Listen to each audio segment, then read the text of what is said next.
Egunon, buenos días, bienvenidas a Panorama, un programa de Miraos TV, diversas comunicaciones, en el cual tratamos temas de actualidad. Estaremos transmitiendo todos los miércoles a las 2:30 de la mañana. Hoy trataremos sobre Nicaragua. Por hoy nos acompañan Sayuri Carolina Nasime Ordeñana, de SOS Nicaragua, España, Félix Pérez y María Urcullo, de la plataforma AUPA Nicaragua, Lubaki Nica. Bienvenidas y gracias por acompañarnos en Panorama hoy con Nicaragua. Antes de entrar con las compañeras que nos acompañan hoy, vamos a dar unos pequeños datos, igual ellas ahondarán en los mismos o me corregirán.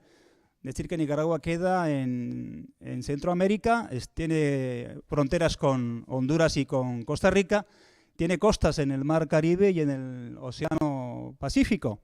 Tiene una población más o menos de 6.300.000 personas.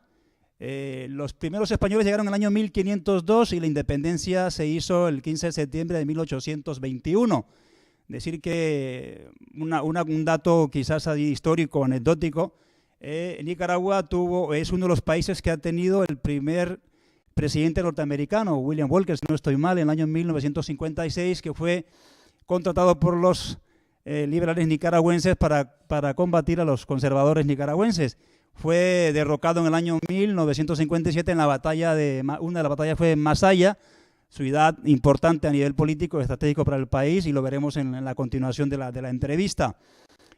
Posteriormente, es también de notar que Nicaragua tuvo una invasión oficial, o invasión no, por así decirlo, por Norteamérica, por marines, llegaron 5.500 marines al país, también llamado por los liberales nicaragüenses, y se fueron en el año 1933, la última vez que se fueron de allí.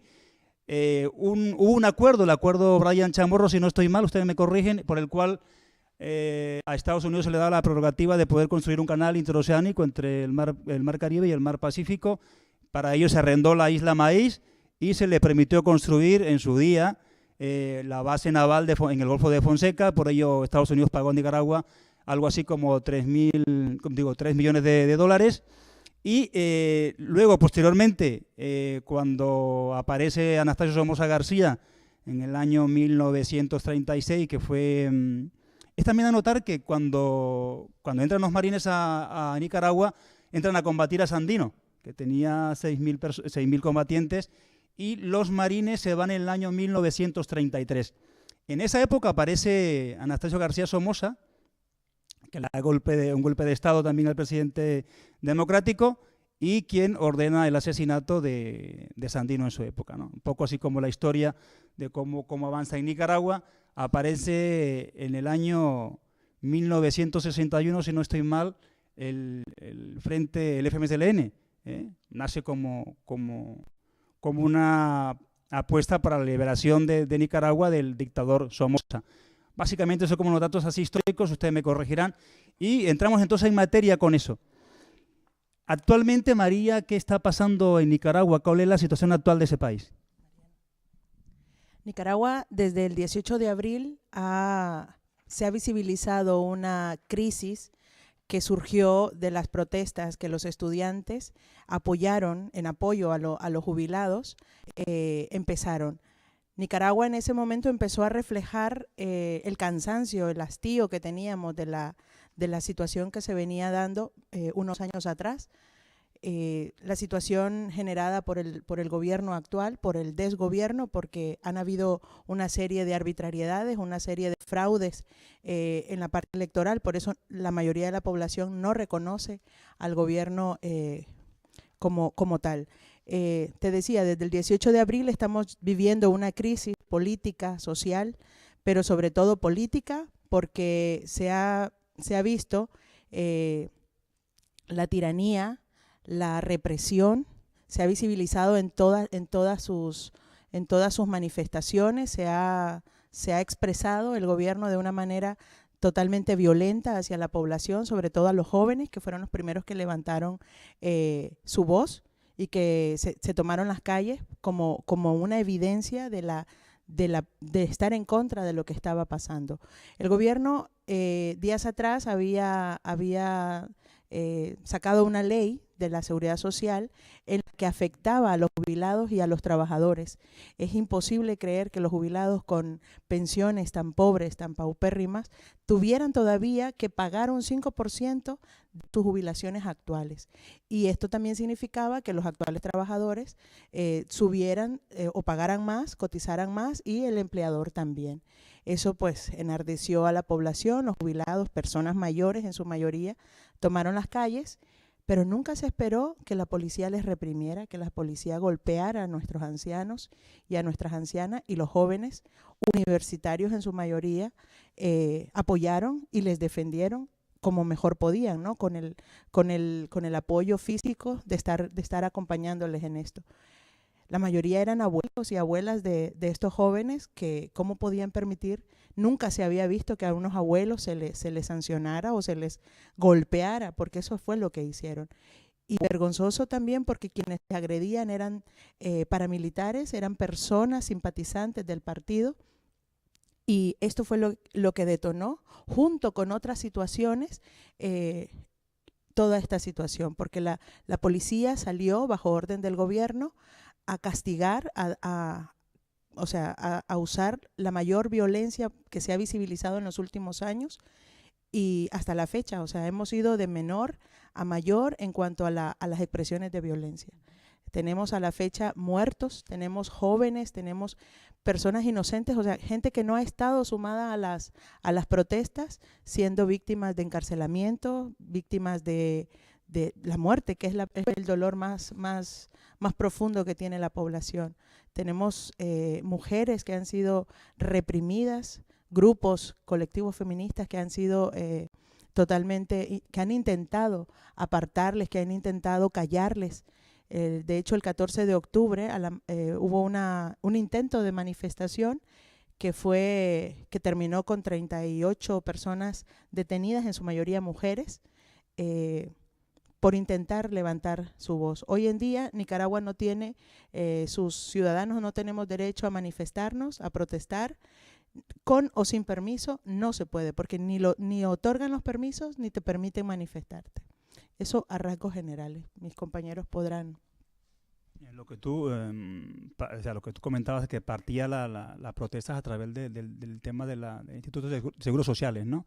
A día de hoy, ¿cuáles son esas reivindicaciones que se están marcando en la actualidad? O sea, ¿cuáles son esos puntos claves que están reivindicando en Nicaragua la protesta social? Bueno, si bien es cierto, las protestas iniciaron primeramente motivadas porque se estaba incendiando la reserva Indio Maíz en Nicaragua, una de las reservas más importantes consideradas pulmón de Centroamérica, y hubo una inacción de parte del gobierno, no se decretó estado de emergencia y se quemaron más de 5.600 hectáreas. Se logró sofocar el incendio porque hubo lluvia, de lo contrario pues seguiría. Entonces comenzaron las reacciones y los estudiantes, y posteriormente fue lo de la reforma que se hizo al INS. Si bien es cierto, se revocó, pero ya las protestas habían pasado a tener muchas más causas, más allá de la reserva Indio Maíz y más allá de las pensiones. Era ya el cansancio acumulado en todos estos años del gobierno, que ha instaurado un estado de violación a los derechos humanos, tanto a la población general y mucho más también represiones a las mujeres, porque no es la primera vez que se intenta reprimir una manifestación. Los 8 de marzo en las marchas de Nicaragua las feministas también eran reprimidas. Entonces esto es más que todo un cúmulo de sucesos que se estaban viviendo en Nicaragua, y actualmente igual hay un estado de terror impuesto en el país por la institución que debería velar por la seguridad de las y los ciudadanos. En este caso es la policía.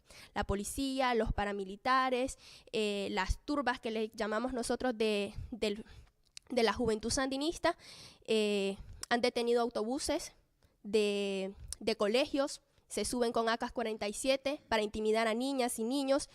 Están en la calle. Los universitarios, cuando van hacia sus casas, hacia sus universidades, caminan con la cabeza hacia abajo por miedo a que los consideren un peligro. Es todo este miedo que se está viviendo en Nicaragua.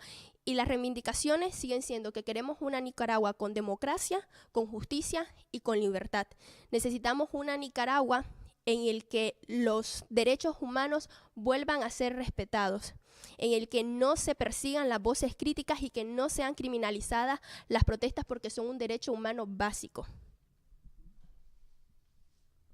Félix, ¿cuál ha sido ese papel del movimiento social en Nicaragua en el marco de las protestas? ¿Cuál ha sido toda la incidencia política en el país?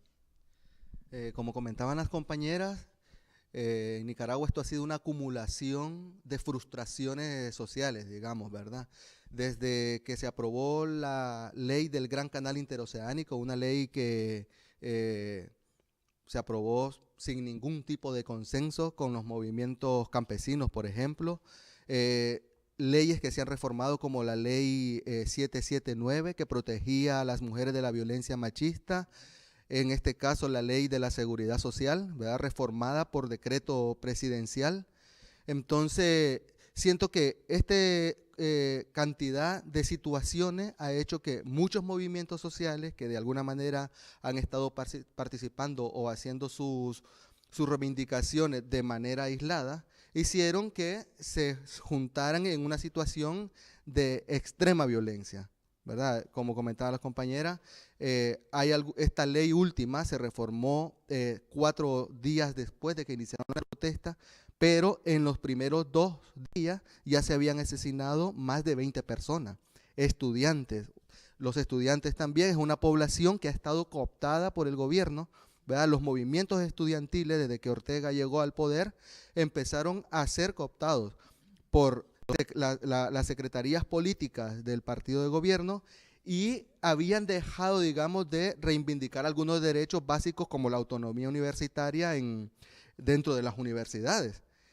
Al suceder estas situaciones, otros grupos de estudiantes que no son los dirigentes estudiantiles son los que salieron a las calles, digamos, a protestar y fueron reprimidos por estudiantes universitarios, ¿verdad? Entonces, digamos, lo que ha sucedido a partir de aquí es una gran articulación a nivel nacional en la que están involucrados campesinos y están involucrados estudiantes universitarios a través de una gran unidad también de dirigencia estudiantil a nivel nacional, a través de la Coordinadora Universitaria por la Justicia y la Democracia. Están involucradas todo el movimiento feminista de Nicaragua y está involucrado el movimiento campesino. Bueno, Masaya siempre ha sido como una ciudad o un punto estratégico de incidencia política, ¿no? Lo ha sido también esta vez con las protestas en Nicaragua. ¿Qué significado tiene Masaya para vosotras desde aquí, desde la distancia? Entiendo que también han asesinado allí a 45 jóvenes, si no estoy mal, tú me corriges, ¿no? Sí, bueno, tenemos una frase para describir Masaya y decimos que Masaya ha sido el bastión de esta lucha, de esta y de las antiguas luchas. Siempre se ha abanderado como una ciudad con mucha fuerza, con resistencia, con coraje, y es algo que admiramos, tan así que recuerdo una vez que estaban atacando fuertemente a Masaya y se hizo una caravana desde Managua, formada por estudiantes, formada por la iglesia y también por las personas que estaban participando en la mesa de diálogo en ese momento para lograr llegar a Masaya e intentar apoyar a la gente que estaba siendo reprimida. Solo eso, esa caravana que se formó te dice para la importancia que tiene para nosotros la gente de Masaya. Y es increíble que aguantaron disparos, bombas lacrimógenas, aislamientos, antimotines que se ponían a celebrar, o bueno, policías también que se ponían a celebrar los asesinatos que hacían, haciendo bailes, canciones y todo eso. Y Masaya soportó todo eso. Soportó redadas casa por casa, donde iban intentando torturar a los familiares hasta que dijeran dónde se encontraban las personas que estuvieron levantando barricadas. Y aún así, Masaya seguía de pie. En total, a nivel de Nicaragua, el último registro que se contabiliza es de 535 personas que han sido asesinadas, 4.353 personas heridas y 610 personas que están entre desaparecidas y presas políticas. Mariana mencionaba algo, que dentro de las cárceles estas personas están siendo torturadas. El 31 de octubre se emitió un comunicado en el que se denunciaba que 16 mujeres estaban siendo golpeadas. Entraban los policías, hombres, y celda por celda las iban golpeando. Les daban patadas, les daban de todo. encapuchados llegaron, y no solo eso, sino que también las grababan, les tomaban fotos de forma para intimidarlas, a como también están ahora intimidando a las y los periodistas para intentar callar esas voces. Entonces, es un poco el estado de terror que se ha levantado en Nicaragua. Sin embargo, los movimientos sociales siguen a pie de lucha. Ya Félix te mencionaba cuál es ese movimiento social. Seguimos en resistencia. Esto surgió de forma improvisada. No fue algo que se planificó de tal día vamos a salir a marchar. No, simplemente la gente se indignó, dijo ya no más y salieron a las calles. Por lo tanto es eso, improvisado, y en el camino se han ido organizando todos estos movimientos, no solo en el país, sino también a nivel internacional. Decimos que donde hay un nicaragüense, ahí hay un plantón. También sobre Masaya, ¿puedo agregar? Yo sobre Masaya quisiera agregar que ha sido un bastión del Frente Sandinista de Liberación Nacional, ¿verdad? Es decir, Masaya ha sido como la insignia y el referente de la lucha sandinista. Y ha sido curioso porque Masaya, cuando empezaron a atacar las universidades, fue la que se organizó para movilizarse en caravanas hacia Managua para proteger a los estudiantes universitarios de la UPOLI, ¿verdad? En este caso. Y fue gracias a ellos que se paró una de las principales masacres que se iba a dar en esa universidad.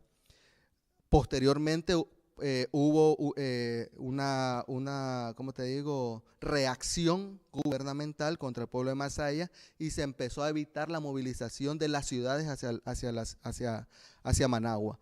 Las barricadas, por ejemplo, que son en este caso fueron como muy evidentes, y fue lo que hizo que lo que estaba pasando en Nicaragua fuera más visible y llamara la atención, porque lo que sucedió fue una insurrección.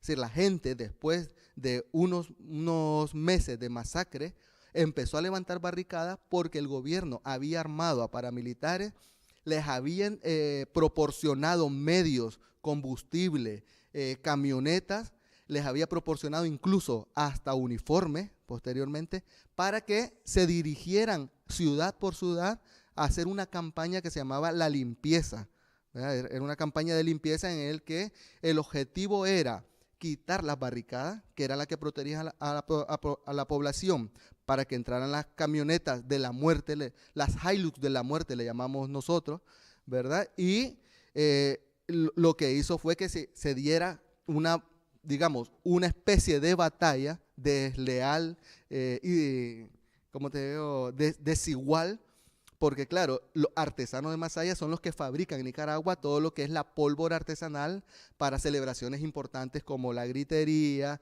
como las fiestas de Navidad, todo lo que tiene que ver con los fuegos artificiales. Ellos, al verse rodeados por contingentes militares, ¿verdad?, que estaban vestidos de policía, pero que tenían armamento militar, incluso hasta bazucas, ¿verdad?, decidieron pues responder de la única manera que podían, porque iban a arrasar.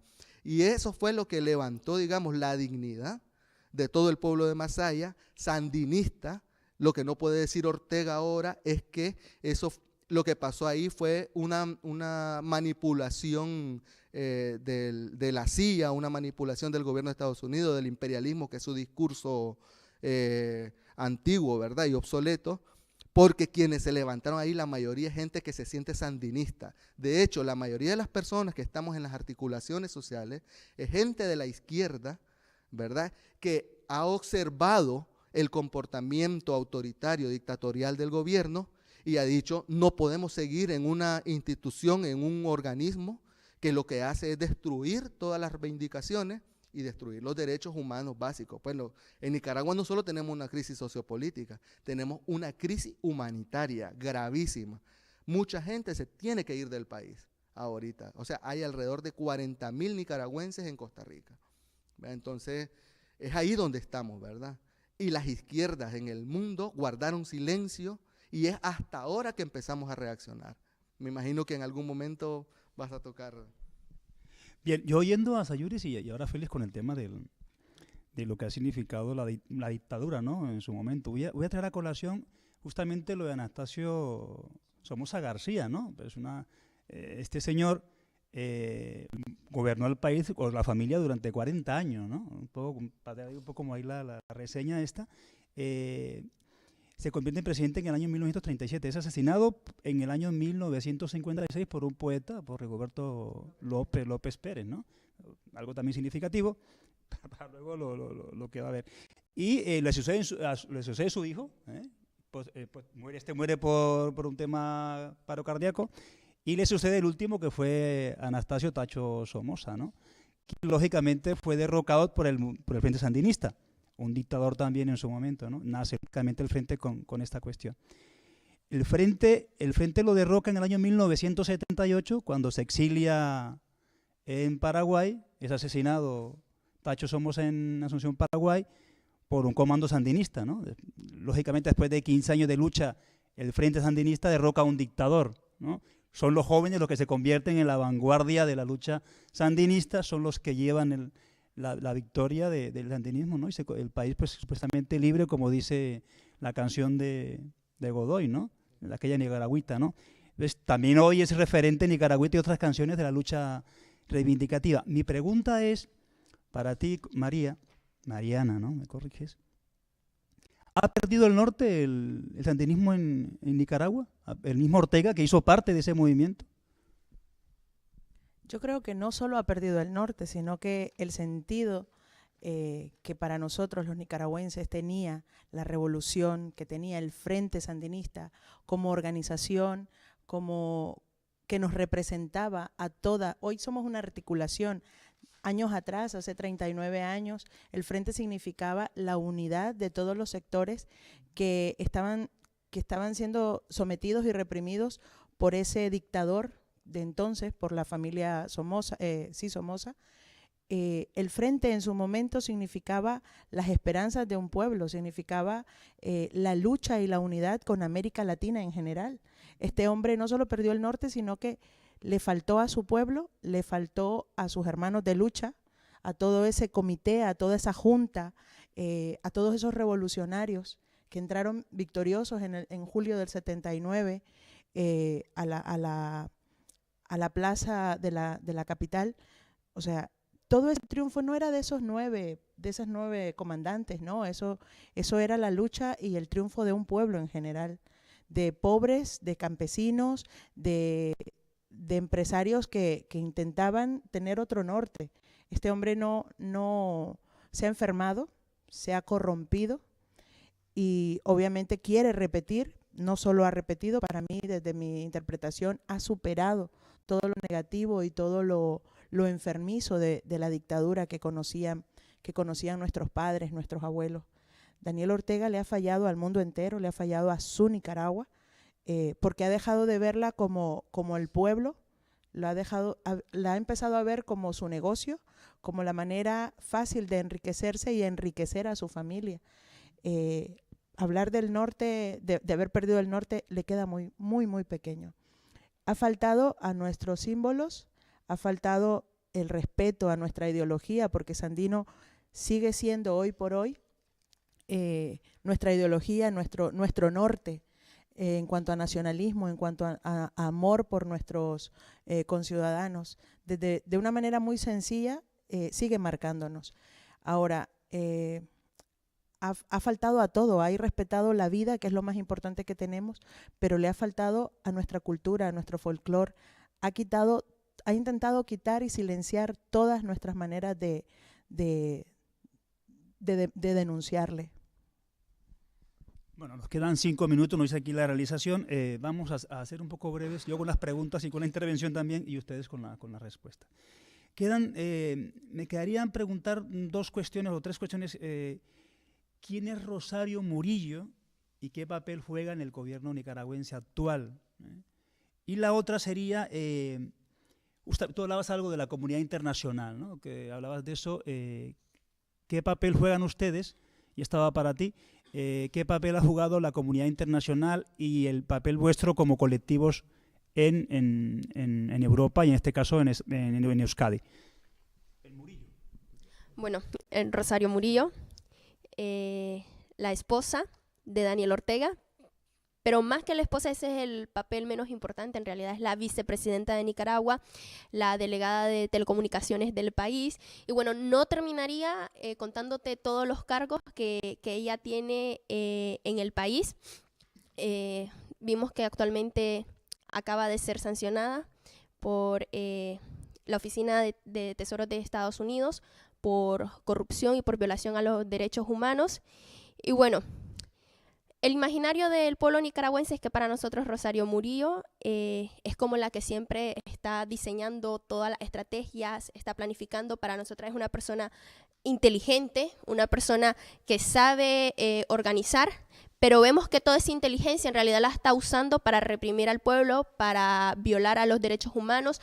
Una vez se dijo, bueno, tenemos una vicepresidenta mujer, las mujeres vamos a tener representación en el gobierno, pero no es esto, porque una mujer que fue capaz de darle la espalda a su hija cuando estaba denunciando por violación sexual a Daniel Ortega y le da la espalda a ella solo por continuar en el poder, porque este ha sido un trabajo desde hace años. Ella siempre ha querido estar en el poder y lo ha trabajado desde lo más bajo. Y ha sido una de las personas más fieles a Daniel Ortega hasta que ahora cuenta con ese cargo.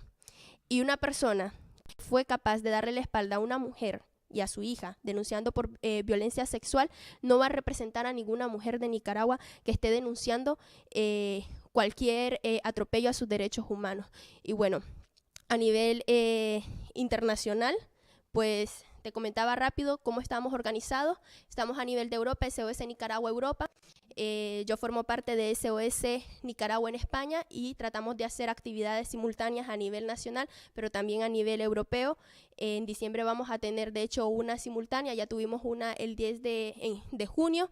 Y bueno, a nivel local también se han formado diferentes plataformas. En Bilbao se formó AUPA Nicaragua y recientemente lo que siempre estamos tratando de hacer es de presionar a que se tomen acciones. Emitimos un comunicado cuando Pedro Sánchez iba a tener la posibilidad de reunirse con Daniel Ortega y de decir cuáles eran nuestras demandas de las personas nicaragüenses que estamos en España. Y bueno, actualmente acabamos de recibir un comunicado de Fernando Maura, parlamentario de Ciudadanos, que ha hecho una propuesta al Congreso para que también desde la Unión Europea se haga presión a toda la barbarie que se está cometiendo en Nicaragua. ¿Y en el País Vasco qué estamos haciendo? Sí, aquí, bueno, hay un colectivo de nicaragüenses, ¿verdad? Estamos intentando incidir en la opinión pública. Básicamente esa es nuestra función a través de diferentes actividades, manifestaciones, plantones, también hacer algunos pronunciamientos y sobre todo divulgar la información que desde Nicaragua es difícil que se divulgue a través de los medios internacionales, ¿verdad? Entonces siempre estamos buscando cómo ponernos en contacto con las organizaciones de la sociedad civil, con los movimientos feministas, con grupos de personas críticos de la izquierda en el País Vasco, ¿verdad? Porque sabemos que hay un posicionamiento, digamos, de las organizaciones más oficiales, bastante neutro, ¿verdad? Que se mantienen en el silencio o que directamente defienden al gobierno de Ortega Murillo. Y creemos que nosotros debemos de mirar hacia adelante para ver qué es lo que va a pasar después, de quiénes nos queremos hacer acompañar en un proceso, digamos, de reconstrucción del país, ¿verdad? Porque la crisis es gravísima y obviamente aquí hay muchos actores, algunos que van a querer aprovecharse de la situación para seguir manteniendo las políticas neoliberales, que es lo que estamos cuestionando precisamente del gobierno Ortega Murillo, que más allá de unas políticas de izquierda se ha convertido en un neoliberal en el país, ¿verdad? Un multimillonario con una cantidad de empresas que negocia directamente con Estados Unidos hasta ahora.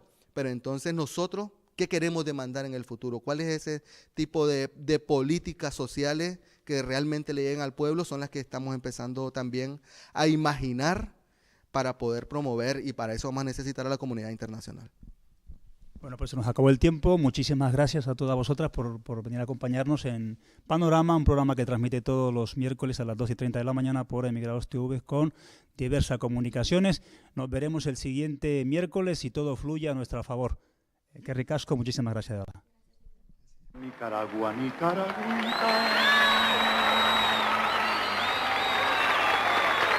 la flor más linda de mi querer, abonada con la bendita nicaragüita, sangre de Tiriangen, ay Nicaragua sos más dulcita que la mielita de Tamagas. Pero ahora que ya sos libre nicaragüita, yo te quiero mucho más.